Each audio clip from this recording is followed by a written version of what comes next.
જમ્મુ કાશ્મીરના અનંતનાગ જિલ્લામાં આવેલા પહેલગામની બેસરણ વેલીમાં 22 એપ્રિલ 2025ના રોજ થયેલા ભયાનકી આતંકી હુમલામાં આતંકવાદીઓએ ધર્મના આધારે હિન્દુ પ્રવાસીઓને ઓળખી તેમને એકઠા કરી 50થી વધુ રાઉન્ડ ગોળીબાર કરી નિર્દોષ 26 પ્રવાસીઓની હત્યા કરી હતી। આ હુમલામાં 20થી વધુ લોકો ઘાયલ થયા હતા, જેમાં ગુજરાતના ભાવનગર, સુરત અને અન્ય રાજ્યોના પ્રવાસીઓનો સમાવેશ થાય છે। આ ઘટનાએ સમગ્ર દેશમાં શોક અને આક્રોશની લાગણી ફેલાવી છે।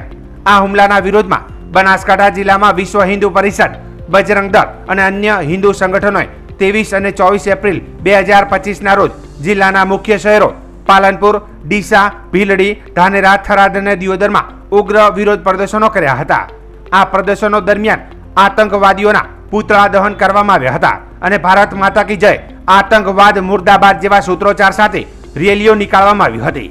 થરાદ અને ધાનેરામાં પણ સ્થાનિક હિન્દુ સંગઠનો અને નાગરિકોએ મોટી સંખ્યામાં ભાગ લીધો હતો। આતંકવાદની નિંદા કરી અને પીડિતોના પરિવાર પ્રત્યે સંવેદના વ્યક્ત કરી હતી। ભીલડી અને દિયોદરમાં રેલીઓ દરમિયાન સ્થાનિક વહીવટી સુરક્ષા વ્યવસ્થા કડક કરી હતી, જેથી કોઈ અનિચ્છનીય ઘટના ન બને। હિન્દુ ભાઈઓ અને બહેનો જ્યારે સરસ મજાના કાર્યક્રમમાં જતા હોય છે એક લાવો માણવા માટે, અને જ્યારે આ જમ્મુ કાશ્મીર પહલગામમાં જે પૂછી ધર્મના નામે પૂછી હત્યા કરવામાં આવે છે એ હત્યાને અમે વખોડીએ છીએ। અને જે હત્યા કરી છે આતંકવાદીઓને એમને ભગવાન પણ માફ નહીં કરે।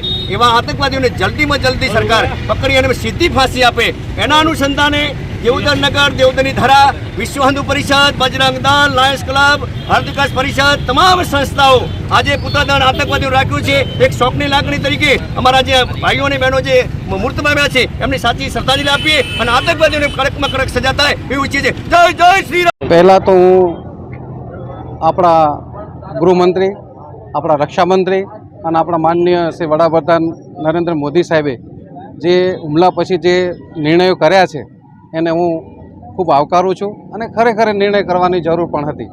સાથે સાથે આ એક ભારત દેશ ઉપર હુમલો થયો છે, ભારતની અસ્મિતા ઉપર હુમલો થયો છે, એટલે ખરેખર આના માટે હું સખત શબ્દોમાં વખોડી કાઢું છું।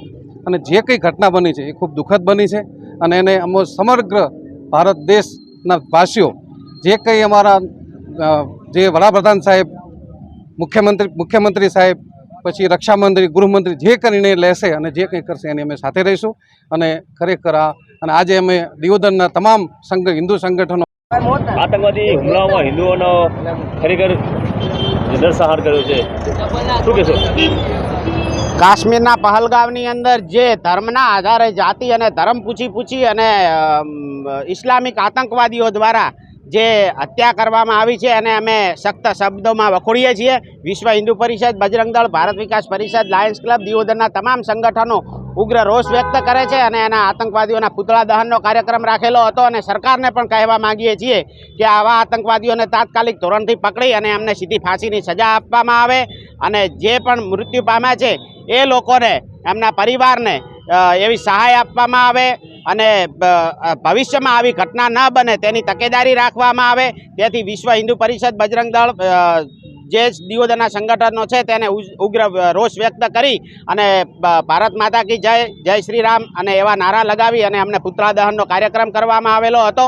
પાકિસ્તાન મુર્દાબાદ, પાકિસ્તાન મુર્દાબાદ।